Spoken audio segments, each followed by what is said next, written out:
우리의 선한 목자 되시는 주님께서 오늘도 예배하는 모든 성도님들 삶의 길을 안전하게 보호하시고 인도해 주시기를 간절히 빕니다.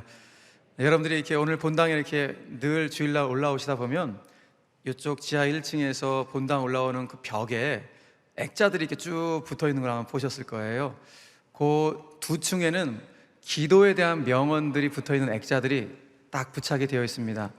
읽어보신 분들 계시겠지만 읽어보면 기도에 대해서 주옥 같은 명언들이 있는 것을 보게 됩니다. 물론 그 액자 글 안에는 제가 쓴 글귀도 있어서 주옥 같다라는 말 하기가 참 민망한데 그럼에도 불구하고 거기 있는 그 명언들 몇 가지만 좀 여러분들하고 좀 나눠보려고 하는데요. 유명한 그 성경 주석가 매튜 헬리라는 분이 기도와 관련돼서 이런 말을 해서 저희가 붙여놨는데, 기도가 아침에 열쇠가 되고 저녁에 자물쇠가 되게 하라 라는 기도의 명언을 남겼어요.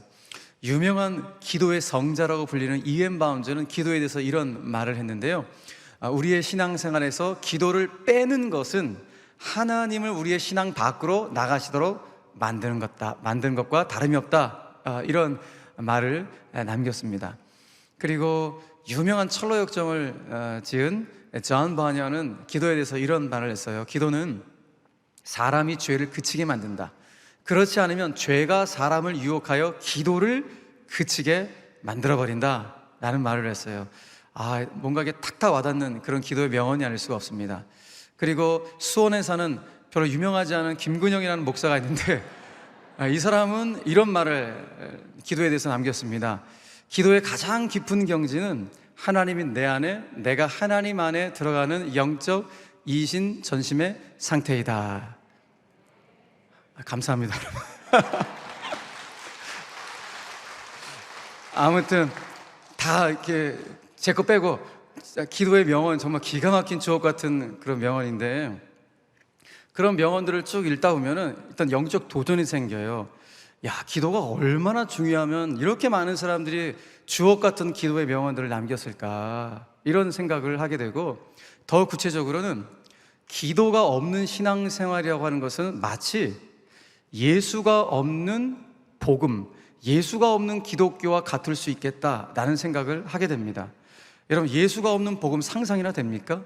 마찬가지로 기도가 없는 신앙생활은 상상할 수가 없을 정도로 우리의 신앙의 여정 속에서 기도는 굉장히 중요합니다. 사도 바울도 큰 맥락에서 좀 같은 의견을 우리 가운데 주고 있는데요. 우리가 지난주부터 하나님의 전신갑주 이야기를 나누고 있는데, 그러니까 하나님의 전신갑주를 취하고 있는 성도들, 우리 성도들이 그 하나님의 전신갑주를 취해야 될 목적이 뭔가 우리 배웠어요. 마귀의 간계를 대적하기 위해서 그 하나님의 전신갑주를 입어야 된다 그랬어요. 그런데 그 하나님의 전신갑주를 우리가 계속 착용해야 되는데, 계속 착용하기 위해서는 지속적인 기도가 공급되지 않으면 그 하나님의 전신갑주를 우리가 한 번 정도는 입을 수 있어도 지속적으로 입을 수가 없다. 그렇기 때문에 기도가 너무나도 중요하다는 것, 이것을 오늘 본문 3절 말씀이 우리에게 핵심적으로 보여주고 있는 것입니다. 자, 우리는 지난주에 하나님의 백성들이 하나님의 전신갑주를 입고 우리가 적어도 좀 지켜낼 것, 우리 시대 속에서 지켜낼 것이 무엇인가, 또 우리가 정말 막아내야 될 것이 무엇인가, 이걸 한번 말씀을 다 듣고 적용을 해봤어요. 적어도 수원제일교회, 우리 한국교회가 하나님의 전신갑주를 쫙 입고 지켜낼 것은 성경의 절대가치, 그리고 예수 그리스도의 피의 복음, 그리고 교회, 공교회의 중요성, 그리고 한 영혼을 향한 목자의 심정, 그리고 또 하나 우리의 가정, 특별히 믿음의 세대 계승과 가정의 소중함을 반드시 지켜내야 된다. 반대로 하나님의 전신갑주로 무장돼서 우리가 막아낼 것이 무엇인가, 이 동성애를 조장하는 평등법으로 위장한 차별금지법 우리가 막아내야 되고, 그리고 사이비 이단 세력 막아내야 되고, 안티 기독교 세력들, 그리고 종교 다원주의, 극단적 이슬람, 우리가 하나님의 전신갑주를 입고 막아내야 된다라는 말씀을 드렸습니다. 자, 그런데 중요한 것은 우리가 이렇게 지켜낼 것들을 잘 지켜내고 막아낼 것들을 잘 막아내기 위해서는 전신갑주 입어야 된다고요. 그리고 또 한 번만 입어서는 안 되고 계속 입고 있어야지만이 그걸 지키고 막아낼 수 있어요. 그런데 이걸 계속 입고 있기 위해서는 무엇이 필요한가? 사도 바울이 오늘 강조하고 또 강조하는 내용이 기도입니다. 기도가 부착되지 않으면 그 전신갑주에 기도가 공급되지 않으면 이거 한 번 정도는 입을 수 있지만 우리가 지속적으로 입을 수 없기 때문에 반드시 전신갑주를 입기 위해서는 기도가 동반이 되어야 됩니다라고 강조하고 또 강조하는 거예요. 신기한 것은 하나님의 전신갑주 안에 기도가 없다는 거예요. 그렇죠?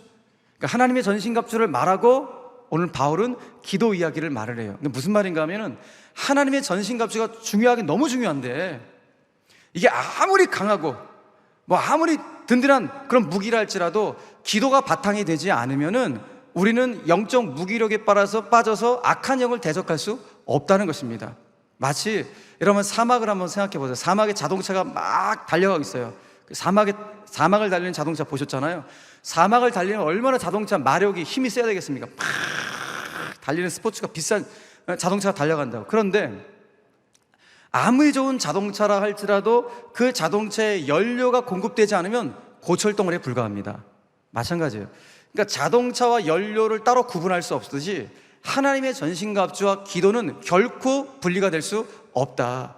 그래서 오늘 사도 바울이 여러분 하나님의 전신갑주가 너무너무 중요하지만은 거기에 여러분들 반드시 지속적인 기도가 공급될 수 있도록 기도를 사모하셔야 됩니다. 이 내용을 우리에게 보여주고 있는데 그 내용이 18절의 말씀이었죠. 자, 18절 말씀을 같이 한번 읽겠습니다. 시작.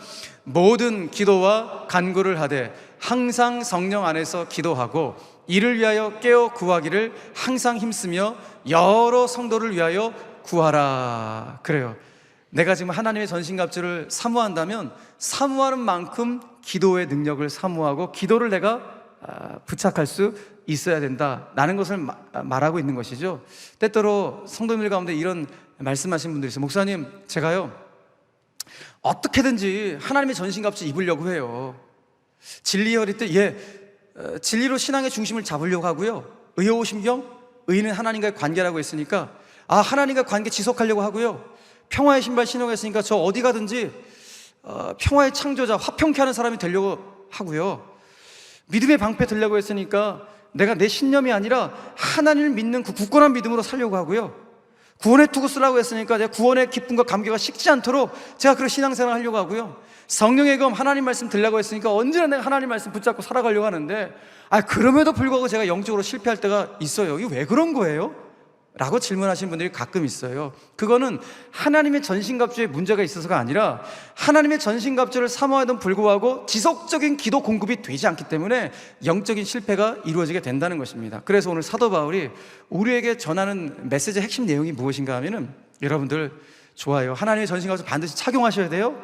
그런데 진짜 영적 전쟁에서 완전한 승리를 거두기 위해서는 기도가 반드시 동반되어야 합니다. 그러면서 오늘 우리 가운데 그 영적 전쟁에서 승리할 수 있는 몇 가지 기도 비법을 우리 가운데 제시해주고 있는 것입니다.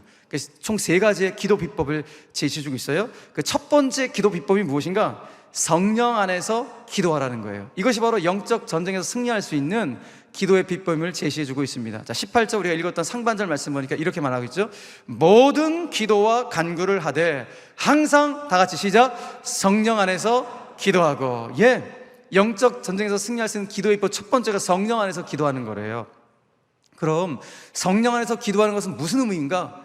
감정적으로 막 기도하는 게 성령 안에서 기도하는 것인가? 그렇지 않아요. 성경은 성령 안에서 기도하는 것이 이거래요. 무엇? 하나님의 말씀을 의지하고 신뢰하고 그 말씀을 붙잡고 기도하는 것이 성령 안에서 기도하는 것이라고 말씀하는 거예요. 왜?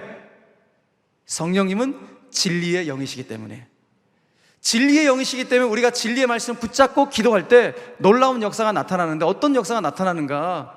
우리가 말씀을 붙잡고 기도하면 진리의 성령께서 우리의 연약함을 친히 도우시고 심지어 내가 도대체 기도할 바를 모르겠고 무슨 기도할지도 모르겠고 기도가 안 되고 그런 순간 가운데도 나의 연약함을 아시고 친히 나를 위하여 간구해 주시는 놀라운 역사가 성령을 통해 나타나게 된다는 거예요. 내가 뭐 할 때? 그 말씀 붙잡고 기도할 때, 다시 말해 성령 안에서 기도할 때 그와 같은 일들이 벌어지게 된다는 것입니다. 사도 바울이 이걸 체험했어요. 그래서 우리 가운데 전합니다. 로마서 8장 26절 말씀 보니까 이와 같이 성령도 우리의 연약함을 도우시나니 우리는 마땅히 기도할 바를 알지 못하나 오직 성령이 말할 수 없는 탄식으로 다 같이 시작. 우리를 위하여 친히 간구하시니. 할렐루야. 우리가 말씀을 붙잡고 기도하게 될 때, 다시 말해서 성령 안에서 기도할 때 성령께서 친히 나를 위하여 간구하시는, 내 연약함을 도우시는 놀라운 역사 있다고 말씀하시니, 오늘 성령 안에서 기도하는 모든 성도들 가운데 이 말씀 그대로 응답되는 은혜가 있게 되기를 주의 이름으로 간절히 축원합니다. 두 번째, 영적 전쟁에서 승리할 수 있는 그 두 번째 기도의 비법이 무엇인가? 바울이 제시하는 것, 깨어 기도하는 거예요. 깨어있는 기도를 하는 것, 이것이 우리가 영적 전쟁에서 승리할 수 있는 비법입니다 라고 말씀하시는 거예요. 자, 18절 그 중반에 보니까 이렇게 말씀하고 있죠. 이를 위하여 깨어 구하기를 항상 힘쓰십시오. 깨어 구하기를 항상 힘쓰십시오 라고 우리가 한데 제안해 주고 있습니다. 자, 그렇다면 우리가 영적으로 깨어 기도한다는 것, 깨어 기도한다는 것은 무엇을 의미하는 것일까요? 잠자지 않고 기도하는 것? 그렇지 않죠? 어떻게 잠을 안 자고 우리가 기도할 수가 있겠습니까? 그러니까 오늘 성경이 말하는 깨어서 기도하라는 의미는 쉽게 해서 이거예요. 쉽게 말해서 이거예요. 적어도 우리 예수 믿는 신자들은 기도하지 않으면은 내가 왜 이렇게 기도의 생활을 내가 안 하지? 나 기도해야 되는데, 나 다시 기도 생활 내가 정립해야겠다, 이런 조금의 생각들이 기도를 안 하면 나오게 돼요. 바로 그거예요. 깨어 기도하라는 것은 내가 기도해야겠다는 기도의 의식의 끈을 놓지 마십시오 라는 의미예요. 다시요. 뭘 놓지 말라? 기도해야겠다는 기도 의식의 끈을 놓지 말라라는 의미예요. 만약에 내가 영적인 잠에 들어가서 기도의 끈을 놓치게 되면 우리는 순식간에 마귀의 유혹에 넘어가요. 시험 받아요. 넘어질 가능성이 너무너무 많은 것이죠. 예수님께서는 너무 그 부분을 잘 아셨기 때문에 제자들 가운데 이런 말씀을 주셨어요. 마가복음 14장 37절 이하의 말씀하니까, 시몬아 자느냐, 네가 1시간도 깨어있을 수 없더냐? 다 같이 시작. 시험에 들지 않게 깨어있어 기도하라. 유혹에 빠지지 않게 기도하라고 주님께서 말씀하고 있다는 것입니다. 여러분, 영적으로 깨어있는 성도가 교회 안에 있다는 것은, 또 우리 가정 안에 있다는 것은 정말 큰 축복이에요. 여러분들이 기억하실 내용이 무엇인가 하면은 영적으로 깨어있는 한 사람의 기도자 때문에 때론 많은 사람들이 영적 혜택을 누릴 수 있다는 것을 기억하셔야 돼요. 마치 군대에서 불침번이 있어요. 그리고 경계병들이 있는데 몇 명 되지 않는 불침번과 경계병들 때문에 나머지 모든 병사들이 편안하게 수면을 취할 수 있듯이, 한 사람 때문에 많은 사람들이 혜택을 본다고요. 깨어있는 한 사람 때문에. 교회도 마찬가지고 가정도 마찬가지예요. 적어도 여러분들 가정 안에서 적어도 영적으로 깨어있는 한 분 정도만 그 가족 안에 있으면은 그 가족이 모든 시험과 어려움으로부터 보호를 받는 줄로 믿으시길 바랍니다. 깨어있는 한 가족이 중요해요. 교회도 마찬가지예요. 교회도 깨어있는 기도하는 성도님들이 계세요. 기도하는 어머니들, 기도하는 아버지들이 교회 안에 계시다고요. 우리 성도 수천 명의 성도들 가운데 성도들이 다 깨어서 기도하면 얼마나 감사해요. 그러나 그렇지 못하기 때문에 적어도 우리 교회 안에는 정말 남들보다 더 앞장서서 기도의 선봉장으로 깨어 기도하는 그런 분들이 계시기 때문에, 그런 분들 때문에 교회가 이단 사이비세로부터 또 여러 가지 안티 기독교서로부터 교회가 보호받는 줄로 믿으시길 바랍니다. 그 깨어있는 기도하는 한 사람 때문이에요. 이제 내일 모레 우리 화요일부터 매주 이제 우리 교회가 요 밑에 강단에서 신청하신 거의 100여 명 가까운 우리 화요 강단 기도에 신청하신 분들이 이제 교회를 위해서, 한국 교회를 위해서, 또 우리 교회뿐만 아니라 또 나라와 민족을 위해서 더 가깝게는 우리 성도들의 긴급한 중보 기도 제목을 받아서 화요일 아침에 1시간 반씩 이 자리에 모여서 정말 부르짖어 기도할 것입니다. 바로 그분들, 그 깨어있는 그분들 때문에 우리가 보호를 받고 교회가 보호를 받는 놀라운 역사가 일어나게 되는데, 저는 정말 축복합니다. 여러분들이 정말 시간이 되시면 그 화요 강단 중보 기도에 참석하셔서 함께 누군가를 위해서 기도해 줄 수 있다는 이 놀라운 축복을 누릴 수 있는 우리 모두가 되기를 간절히 바랍니다. 그래서 오늘 하나 결단을 속에서, 하나님, 제가 우리 가정에 영적인 깨어있는 불침번이 되게 해주십시오. 제가 우리 교회에, 제가 권사인데, 제가 장로인데, 제가 안수집사인데, 제가 우리 교회를 지켜낼 수 있는 영적인 불침번, 깨어있는 불침번이 되게 하여 주시옵소서. 여러분, 적어도 이런 결단들이 우리 중직자분들 가운데 있으면 우리 교회는 여러분 거뜬합니다. 하나님께서 우리 교회를 통해 놀랍게 역사하실 줄로 믿으시길 바랍니다. 교회는 어떻게 큰 일을 감당하는가? 기도하지 않고는 어떤 사역도 감당할 수가 없습니다. 기도하는 분들이 계시기 때문에 그 기도의 토대 위에서 하나님 나라 확장의 역사를 함께 여러분 세워져 가는 줄로 믿으시길 바랍니다. 그 일에 함께 마음을 모을 수 있는 그야말로 깨어있는 믿음의 사람들, 깨어있는 기도자들 다 되시기를 주님의 이름으로 간절히 축원합니다. 마지막 세 번째, 오늘 영적 전쟁에서 승리하는 그 기도의 비법으로 사도 바울이 세 번째 제시하는 것이 무엇인가? 오늘 사실 본문의 포커스는 바로 여기에 있습니다. 타자를 위한 중보기도. 타자를 위한 중보기도가 바로 영적 전쟁에서 승리할 수 있는 정말 중요한 기도의 비법임을 제시해주고 있습니다. 오늘 본문 18절 제일 끝부분 보니까 바울이 이렇게 권면하죠. 여러 성도를 위하여 구하십시오, 기도하십시오 라고 말씀하고 있습니다. 여러분, 오늘 본문의 흐름을 한번 잘 보세요. 그러니까 사도 바울의 논지가 뭐냐, 논리의 흐름이 뭔가 하면은 성령 안에 있으면 깨어있는 사람이 된다는 거예요. 깨어있으면 다른 사람을 위하여 중보하는 중보기도자가 된다는 거예요. 그러니까 지금 여러분들이 누군가를 위해서 중보기도를 하고 있다면 그분은 성령 안에 있는 분이고 깨어있는 분이에요. 내가 누군가를 진짜 위해서 기도한다? 깨어있지 않고는, 성령 안에 있지 않고는 누군가를 위해서는 기도할 수가 없어요. 그러므로 우리 제일교회 모든 성도들은 성령 안에 깨어있는 신실한 중보기도자들이 되기를 주님의 이름으로 간절히 축원합니다. 그러니까 오늘 본문의 핵심이 바로 이 중보기도에 있어요. 영적 전쟁에서 승리하는 정말 지대한 역할을 하는 것이 중보기도에 있음을 우리 가운데 말씀해주고 있는 것이죠. 여러분, 우리의 신앙생활 가운데 여러 가지 기쁨의 요소들이 참 많이 있지만은 정말 신앙생활, 특별히 오랫동안 20, 30년, 40, 50년 신앙생활 하면서 진짜 기쁨 중에 하나가 무엇인가 하면은 누가 나를 위해서 기도해주는 중보기도자가 있다는 거, 이게 큰 기쁨이에요. 동시에 나도 누군가를 위해서 중보기도해주는 중보기도자가 되었다는 것, 이것이 얼마나 큰 축복인지 모릅니다. 그런데 내가 신앙생활을 그렇게 오래 했음에도 불구하고 나를 위하여 기도해주는 중보기도자가 없다? 그럼 내 신앙 다시 돌아보셔야 돼요. 더 심각한 것은 내가 신앙생활을 그렇게 오래 했음에도 불구하고 내가 누군가를 위해 기도해주는 사람이 없다? 그럼 내 신앙 정말 다시 한번 돌아볼 수 있는 심각한 내리막길로 가고 있음을 보셔야 됩니다. 적어도 내 아내, 남편, 내 자식을 위해서는 기도할 거 아니에요. 그죠? 적어도 영적인 성도 누군가 그 아픔을 끌어안고 기도할 수 있는 그 마음이 내 안에 있다는 거, 이게 얼마나 여러분 큰 축복인지 모릅니다. 그러면 잊지 마십시오. 중보기도가 필요치 않은 성도는 없습니다. 중보기도가 필요치 않을 만큼 그렇게 강한 그리스도인은 존재하지 않아요. 아유, 목사님, 저는 남들 기도 받지 않아도 저는 신앙생활 잘할 수 있습니다. 아니요, 그런 그리스도인은 존재하지 않아요. 여러분, 사도 바울 보십시오. 사도 바울만큼 2000년 역사상, 기독교 역사상 이렇게도 영적으로 충만하고 영적으로 강한 사람이 있었습니까?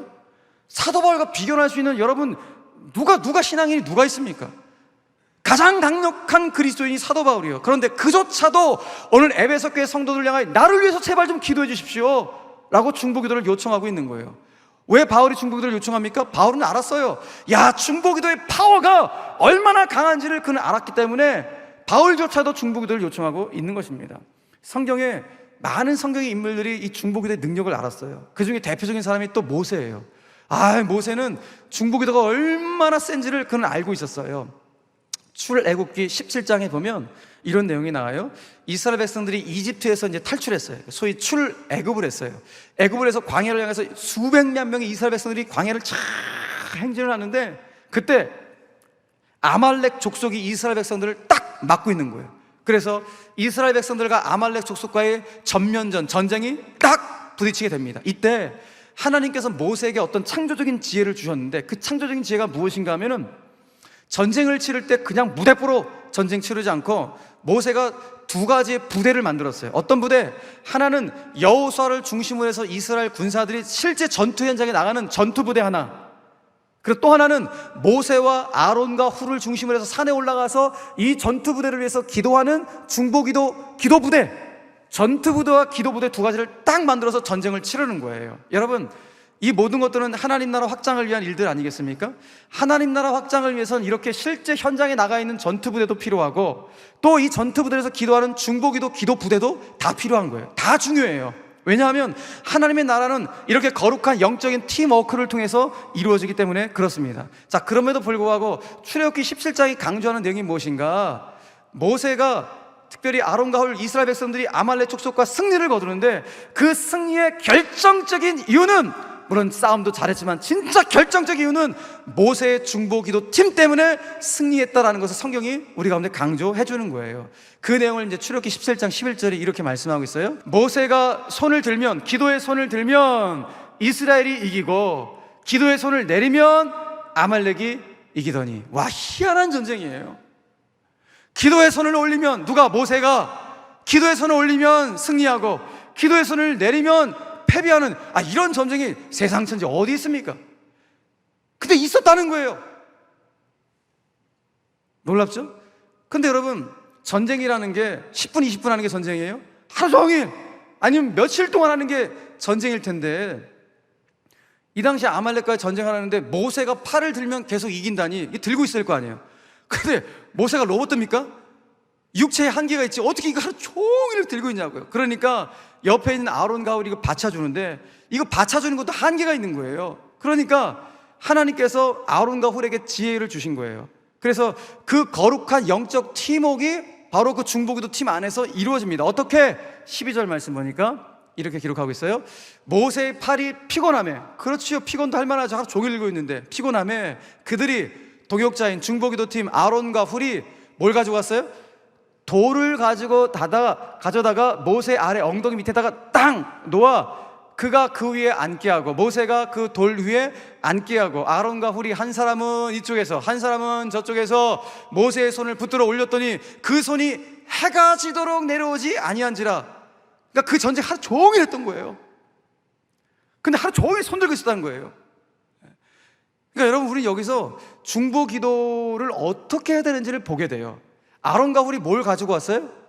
돌을 하나 가지고 왔어요. 그래서 그거를 모세한테 거기 앉으라는 거예요. 여러분, 두 손 들고 있는 것도 힘든데 서 있기까지 있어야 돼요. 이거 얼마나 힘들어요. 그러니까 두 손을 들더라도 앉아서 두 손 드세요 라고 해서 팽팽한 돌을 가지고 왔겠죠. 거기 앉아서 두 손을 들고 양옆에서 손을 받치고 있는 거예요. 바로 이거예요. 중보기도의 롤모델. 중보기도는 무작정 함께 기도하는 게 중보기도가 아니라 그 중보기도의 대상을 마음이 어떠한지, 그 아픔과 그 상태, 그 사람을 애정어린 마음으로 배려하는 그 마음까지가 중보기도자의 마음이다. 그러니까 아론과 훌이 어떻게 보면 따뜻한 마음씨를 소유한 중보기도자의 모습을 보여주고 있는 것인데, 저는 오늘 말씀을 듣는 우리 제일교회 모든 성도들 가운데 그야말로 우리 모두가 다 먼저 따뜻한 마음씨를 소유한 그 상대방의 마음을 품을 수 있는 그런 중보기도자의 되기를 주님의 이름으로 간절히 축원합니다. 동시에 여러분 신앙생활을 오래 하시면서 그런 마음씨 따뜻한 중보기도자 적어도 한두 명 정도는 확보를 딱 하고 계셔야 되지 않겠습니까? 그런 따뜻한 마음씨를 소유한 중보기도자가 내 품에 없다면, 내 신앙생활 하는데 없다면 이거만큼 또 이게 정말 비참한 게 없어요.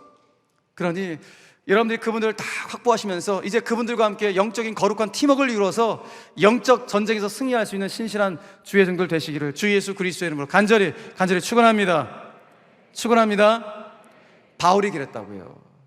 사도 바울이, 여러분, 그 모든 어려움들을 다 이겨내고 영적 전쟁에서 승리를 지금 하고 있어요. 어디서? 감옥 안에서. 여러분, 사도 바울이 지금 이 편지, 에베소 편지를 감옥 안에서 지금 에베소 교인들 가운데 보내고 있는 거예요. 본인 처지가 감옥살이 처지예요. 그런데 감옥 안에 있는 바울이 영적 전쟁에서 승리하는 이유가 뭔가? 바울은 믿었어요. 그래, 감옥 바깥에 있는 에베소 교회 성도들이 나하고 거룩한 영적인 팀워크를 이루고 있지. 내가 저분들 가운데 중보기도를 요청하면 되겠다라고 그들 가운데 중보기도 요청하고 있는 거예요. 그런데 오늘 참 은혜가 되는 것은 바울이 감옥 밖에 있는 에베소 교회 성도들 가운데 중보기도 요청을 했는데 중보기도 제목이 참 은혜로워요. 그가 어떻게 중보기도 제목을 던졌습니까? 오늘 보면 19절과 20절 말씀 보니까 또 나를 위하여 구할 것은 그랬어요. 여러분, 저를 위해서 기도해 주세요. 그렇죠? 또 나를 위하여 구할 것은 내게 말씀을 주사 나로 입을 열어 복음의 비밀을 담대히 알리게 하옵소서 할 것이니, 이 일을 위하여, 복음을 증거하는 일을 위하여 내가 어디에 매여 있어요? 감옥 안에 쇠사슬에 매인 사신, 대사, 앰베서더가 된 것은 나로 이 일에 당연히 할 말을 담대히 하게 하려 하심이라. 아멘. 와, 여러분, 이 기도의 제목 너무 멋지지 않아요? 지금 감옥 안에 있다고요. 일반적으로 감옥 안에 있는 사람이 감옥 바깥에 있는 사람이 기도 요청을 하면 뭐부터 요구하겠어요? 나 빨리 나갈 수 있도록 해줘. 나 감옥 안에서 빨리 나갈 수 있도록 해줘. 이거 위해서 기도 제목 주는 게 일반적일 거예요. 그런데 사도 바울은 이 기도의 제목을 주지 않아요. 왜? 하나님이 나를 감옥 안에 보내신 데도 분명한 뜻이 있을 거야. 내가 어디를 가든 무슨 일을 하든 하나님의 계획이 있고 하나님의 뜻이 있어. 나는 그 사명을 받은 자야. 본인의 사명이 무엇인지를 명확히 알았기 때문에, 사명의식이 투철했기 때문에 감옥 안에서도 이 감옥에서 빨리 나갈 수 있도록 이런 중보기도를 하는 것이 아니라, 사랑하는 우리 에베소교회 성도 여러분, 저를 위해서 기도해 주실 때 다른 게 아니라, 제가 이 감옥 안에서도 담대히 복음의 비밀을, 누구를 만나든 그들 가운데 담대히 복음의 비밀을 전할 수 있도록, 저에게 그런 은혜가 있을 수 있도록, 그런 새 힘이 생길 수 있도록 저를 위해서 기도해 주세요. 저 정말 고단한 수감 생활이지만 그래도 이거 위해서 제가 사역할 수 있도록 저를 위해서 기도해 주세요. 이런 기도의 제목을, 그야말로 우리랑 차원이 다른 중보기도 제목을 올리고 있는 것입니다. 이유가 뭐라고요? 사명의식이 투철했기 때문이에요. 내가 왜 하나님 앞에 부름받았는지 그 사명. 여러분, 오늘 바울은 본인이 하나님부터 무슨 사명 받았다고 얘기합니까? 나는 쇠사슬에 매인 사신이다. 나는 사신이다. 나는 하나님 나라의 대사라는 거예요. 나는 하나님 나라의 복음을 증거하는 엠베서더라고. 그것도 쇠사슬에 매여 있지만 그럼에도 불구하고 난 이거를 증거하는 대사라는 이 사명의식이 투철하니까 상관없어요. 이곳에서도 나는 그 사명 감당하겠다는 중보기도 제목을 올리고 있습니다. 저는 오늘 사도 바울이 중보기도 제목 보면서 제 눈에 쏙 들어왔던, 제 마음을 사로잡았던 표현 하나가 있어요. 그 표현이 무엇인가 하면은, 하나님이 내게 말씀을 주사라는 이 표현이 얼마나 크게 다가오는지 몰라요. 또 나를 위하여 구할 것은, 여러분, 하나님이 저에게 말씀을 주실 수 있도록 기도해 주세요. 이것이 너무 은혜가 되는 거예요. 여러분, 그러니까 바울은 이런 기도한 거예요. 에베소교회 성도 여러분, 저를 위해서 기도해 주실 때 제가 감옥 안에 있든지 감옥 밖에 있든지 어디에 있든지 누구를 만나든지 내가 만나는 사람들에게 친절하게 그리스도의 복음을 담대히 전할 수 있도록 하나님의 말씀이 제 입에 달라붙을 수 있도록, 다시 말해서 하나님의 언어가 제 입에 있을 수 있도록 그걸 위해서, 저를 위해서 기도해 주세요. 왜요? 내가 만난 사람들에게 친절하게 복음을 증거하기 위해서. 다시 말해서 내가 만나는 사람들에게 어떤 경우에도 무례하지 않게, 어떤 경우에도 거북하지 않게, 정말 친절하게 그러나 담대하게 그리스도의 복음을 전할 수 있도록, 그 하나님의 따뜻한 언어가 내 입에 들어올 수 있도록 그걸 놓고 기도해 주세요. 이것이 사도 바울의 기도의 제목이에요. 얼마나 멋집니까?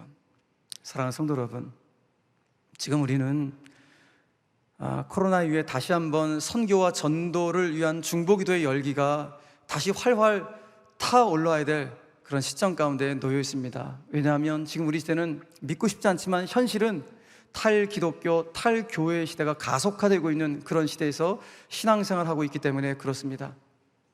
그래서 많은 성도들이 영적 패배주의, 무기력증에 빠져서 그냥 우리만 잘 신앙생활 합시다, 그냥 우리라도 신앙생활 잘하면 안 빠져나가겠지, 이런 안일한 생각들을 할 때가 너무 많아요. 그러나 기독교의 복음은 그런 것이 아닙니다. 2000년 동안 그리스도의 복음은 세계 열방을 향하여 땅끝까지 복음이 증거되어서 수많은 영혼들이 주님 품으로 돌아오는 역사가 있게 되었고, 우리 교회도 70년 역사 동안 수많은 영혼들 가운데 복음을 증거해서 하나님의 교회가 지금까지 세워져 오게 되었으니, 여러분, 우리 다시 선교를 위해서, 전도를 위해서 우리가 기도해야 돼요. 그런데 기도를 하되 우리는 무작정 기도하는 것이 아니라, 오늘 사도 바울처럼 내가 만나는 사람들에게, 특별히 내가 작정한 태신자들과 다가갈 때 어떤 경우에도 무례하지 않게,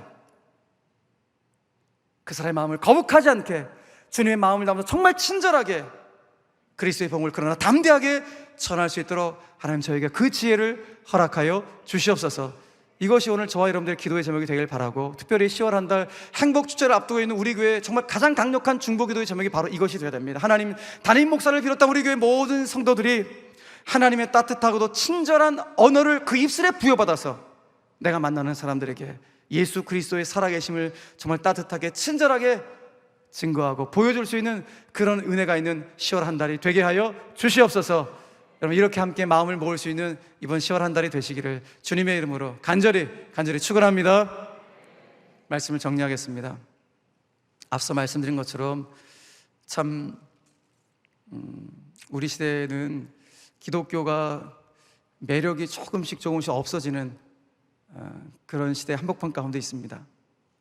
예전엔 참 교회가 매력이 있었고 예수 믿는 사람들이 참 매력적이었어요. 물론 여기서 매력이라는 것은 관능적인 그런 걸 말하는 것이 아니라 그분만 보면 너무 좋고 그냥 교회 가면 너무 행복하고 교회가 너무 매력적이었는데, 우리가 어느 순간인가 이 매력을 상실해버리고 말았습니다. 그래서 탈기독교, 탈교회의 시대가 가속화되고 있는 이런 시대 한복판 속에 있는데, 바로 이런 시대 속에서 우리가 다시 한번 필요한 것이 무엇인가? 적어도 기도의 연대를 다시 맺어야 합니다. 서로가 서로를 향한 기도의 연대를 맺어가는 것이 얼마나 중요한지 모릅니다. 우리 교회만 잘하면 되죠, 목사님. 절에도 신앙생활을 잘하면 되죠. 좋아요. 다 좋다고요. 그런데 그렇게 생각하다 보면 우리의 신앙이 자칫 이기주의에 빠질 수 있습니다. 물론 내 상처를 끌어안는 거 굉장히 중요한 일입니다. 그러나 성숙한 그리스도인들은 내 상처뿐만 아니라 다른 누군가의 아픔과 상처까지도 끌어안을 수 있는 기도의 넓은 품이 필요합니다. 그것이 예수님의 목자의 심정입니다. 그러기 위해서는 우리는 성령 안에서 끼어 있어야 합니다. 왜냐하면 성령 안에 끼어 있지 않으면 우린 다른 사람의 상처와 아픔에 대해서 예민하게 반응할 수가 없기 때문에 그렇습니다. 악한 마귀가 우리 가운데 미혹하는 것이 무엇입니까? 우리의 마음과 우리의 영적인 부분들을 둔감하게 만드는 것입니다. 그래서 다른 누군가의 아픔에 대해서 전혀 관심 없어. 저 사람은 저 사람이고 나는 나지. 이렇게 모든 신앙생활들을 나 중심으로 해버리는 안타까운 일들이 벌어지게 됩니다. 이건 마귀가 주는 것입니다. 마귀는 나 중심으로 다른 사람에게 대해서 전혀 신경 안 쓰고 나만 신앙생활 잘하면 되지. 한편으로 맞는 것 같잖아요. 제가 늘 얘기하잖아요.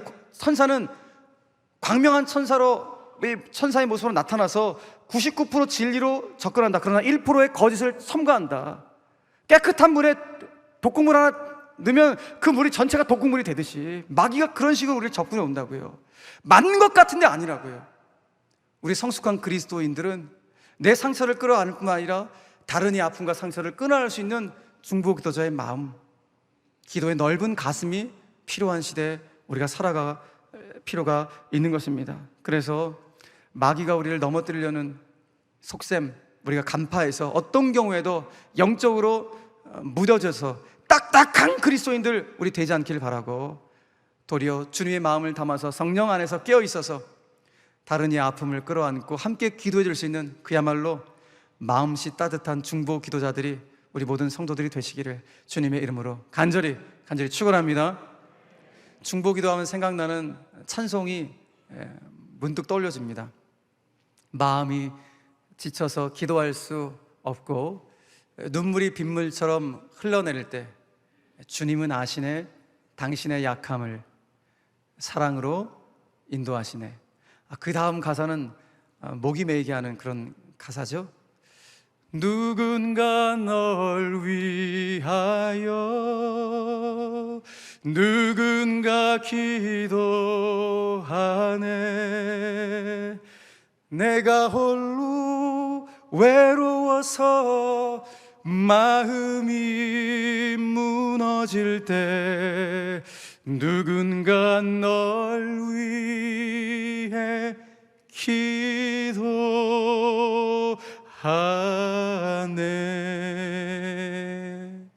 마음이 너무 어렵고 또 삶이 너무 힘겨운 분들이 이 찬송 부르시면서 참 위로를 받고 새 힘을 얻는다는 이야기를 참 많이 듣습니다.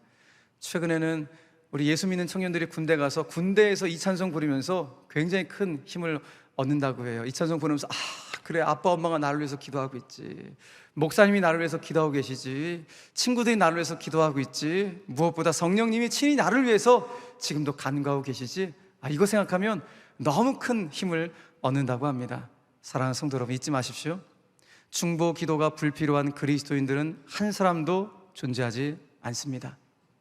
그러므로 지금 내가 누군가와 기도의 연대를 맺고 있다면 그분은 정말 축복받은 분입니다. 내가 누군가를 위해서 기도해 주지 않고 내가 누군가의 기도를 받지 않고 그렇게 신앙생활을 하고 있다면 정말 다시 한번 내 신앙생활을 점검하셔야 합니다.